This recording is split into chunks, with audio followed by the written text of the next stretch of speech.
The porcelain fused to metal crown preparation on the maxillary central incisor and cuspid follows again the step-by-step tooth preparation model. Initially, 3 depth grooves will be placed in the incisal edge.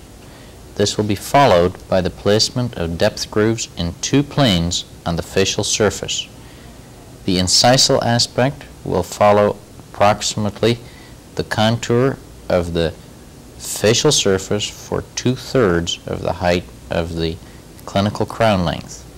The cervical 1/3 will determine the path of insertion of the actual restoration.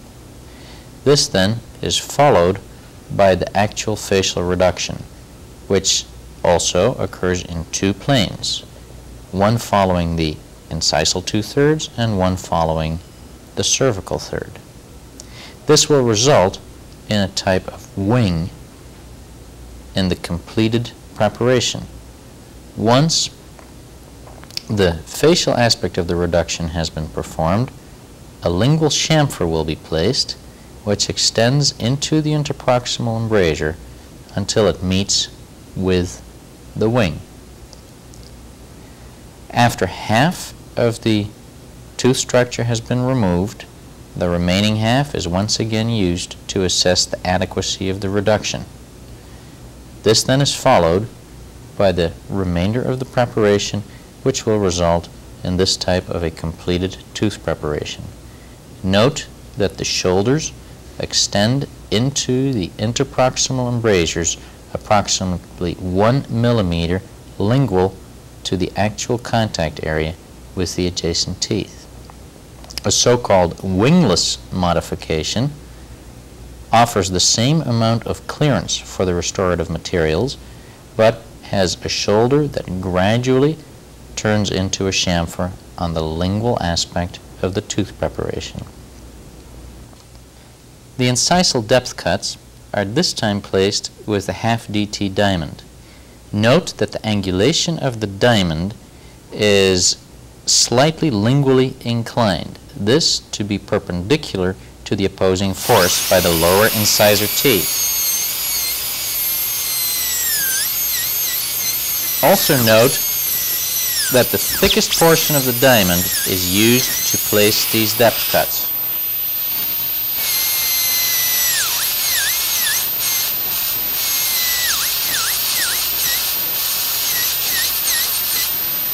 The depth cuts should be 1.5 to 2 millimeters deep. And again, you can use your perioprobe to verify this.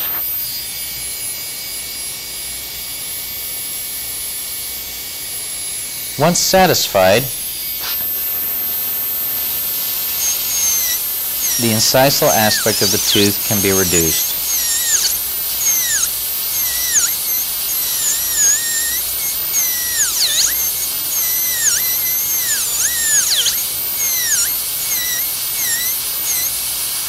Again, perform this half a tooth at a time and maintain the other half for verification of what you have done.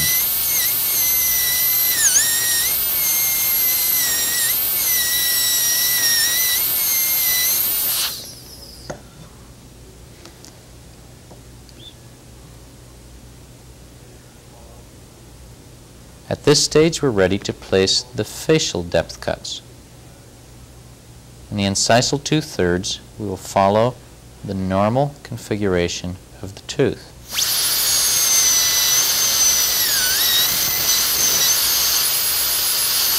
This depth cut should be approximately 1 to 1.2 millimeters in depth. Place another depth cut in close proximity to the line angle area, both on the distal as well as medial aspect of the tooth.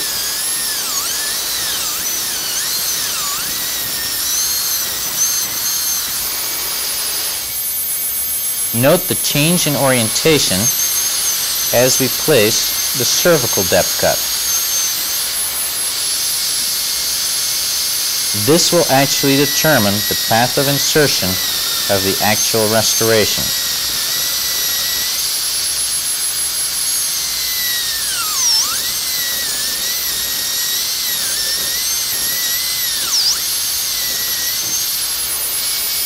and again on the mesial.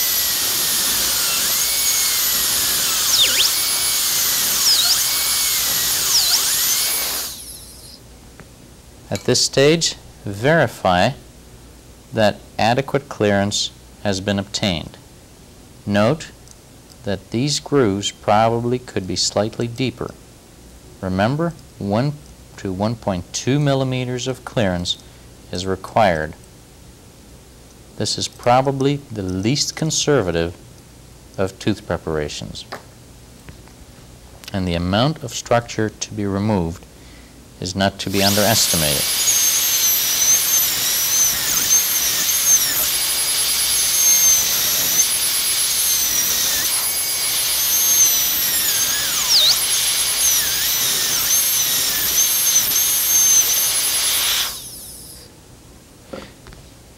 At this stage, the islands of tooth structure are once again removed.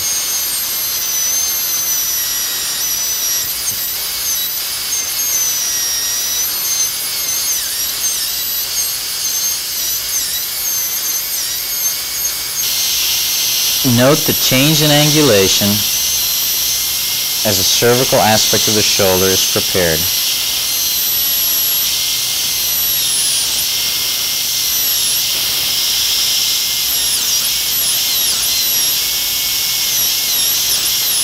Adjacent to an edentulous area, access to the interproximal aspect of the proposed margin is relatively easy. A cut can simply be made which is parallel to the cervical third reduction.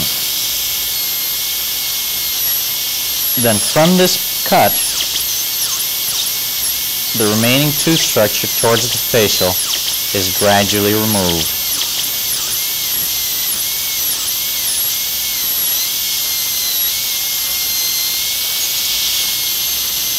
After which the shoulder aspect is smooth and the bulk of unsupported tooth structure can already be removed with this rotary instrument. The placement of the proximal wing should be at least 1 millimeter to the lingual of the proposed contact area. At this stage, without any change of instrumentation, a lingual depth cut can be placed in the center of the lingual surface.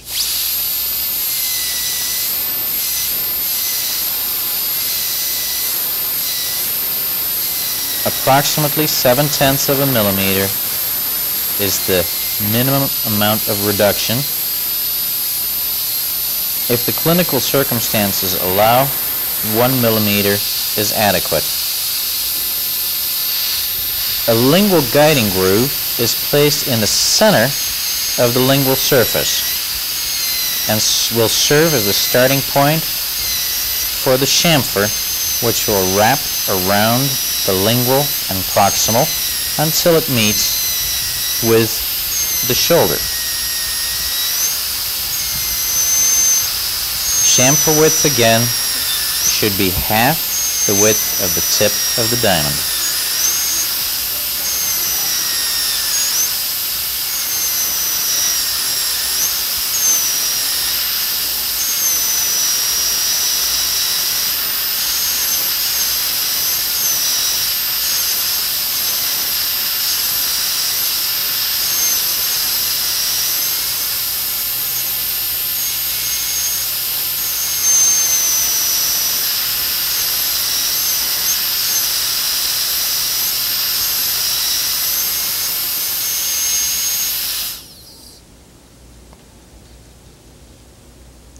The junction between proximal chamfer and shoulder should be smooth and continuous.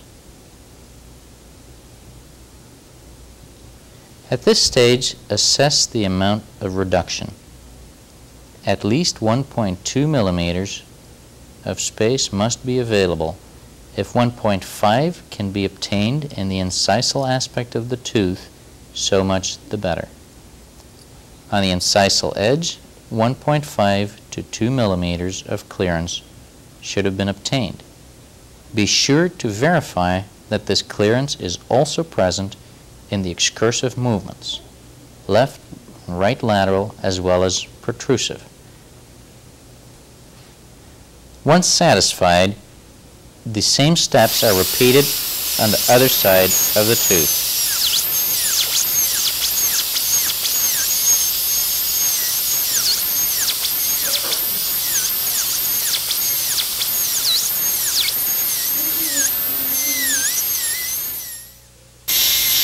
Once preparing the cervical third on the facial, access for the proximal shoulder has to be made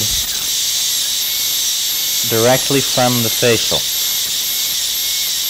The lingual chamfer has already been placed and extends into the embrasure.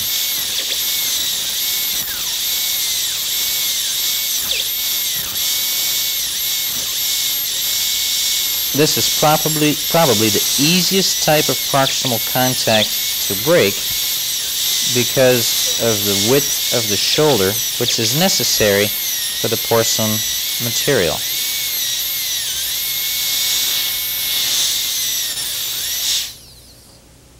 Upon placement, view from the occlusal aspect to make sure that the wing extends far enough into the embrasure. Probably this can even be extended a little further relative to the location of the proximal contact. At least 1 millimeter lingual to the proximal contact places ideal wing placement approximately in the area where the chamfer preparation from the lingual was stopped. The actual breaking of interproximal contact occurs in a manner identical as has been described for any of the other tooth preparations.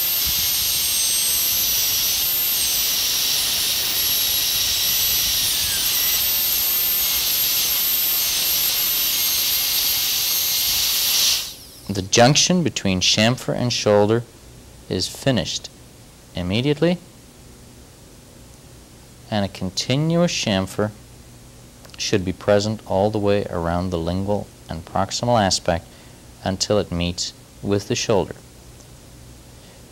The next step is to remove the yet unreduced islands of tooth structure on the lingual surface. Note that up to this point, no instrument change has occurred. The football-shaped diamond is used to reduce the lingual surface and provide adequate clearance.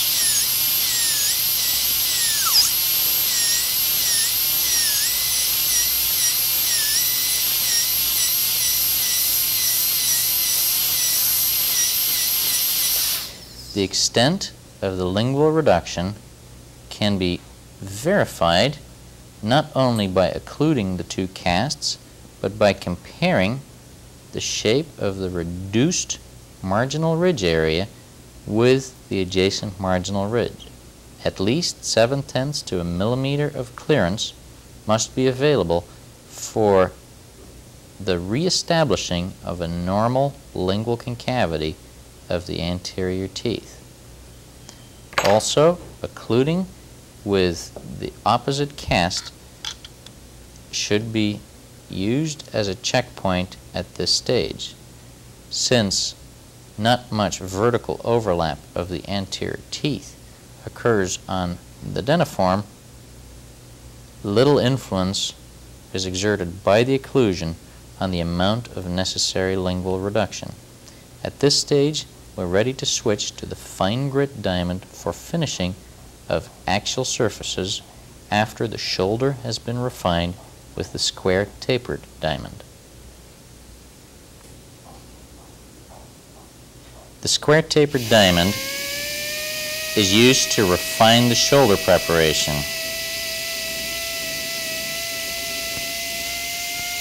Note that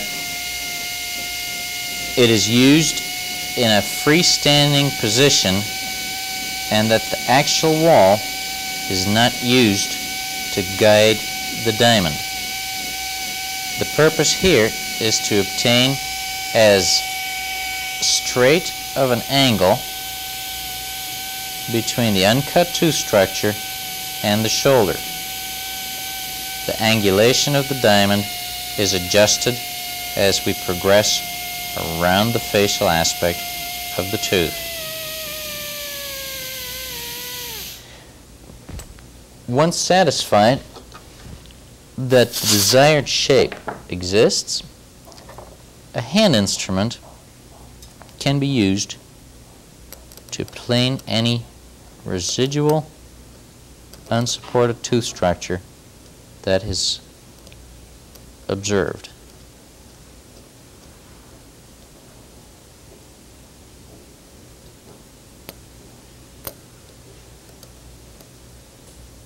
The fine grit diamond is once again used to blend all surfaces and smooth any acute sharp transitions.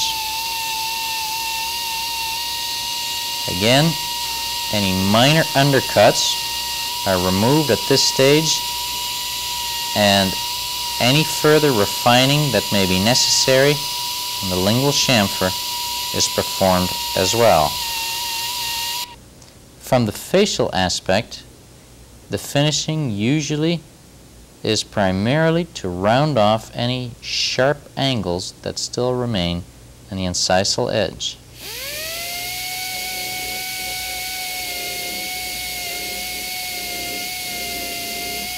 Again, note that the thickest portion of the rotary instrument is used whenever access is conveniently feasible. Any blending of the two-plane reduction can be done at this time as well. This is once again followed with the conventional pumice wash to remove any debris generated during the preparation phase.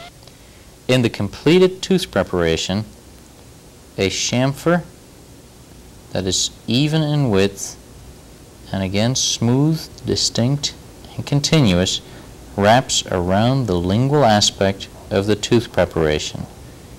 Where the wing extends into both interproximal areas, it meets with the shoulder, which has to be at least 1 millimeter in width. No unsupported enamel can remain on the cavocervix angle. The facial reduction has been performed in two planes, the cervical plane determining the path of insertion of the actual restoration. The incisal aspect of the facial reduction follows the normal anatomy of the unprepared tooth. Verify, finally, that adequate clearance exists in the incisal and lingual aspect. At this stage, you are ready to prepare the cuspid for the same porcelain fused to metal type tooth preparation.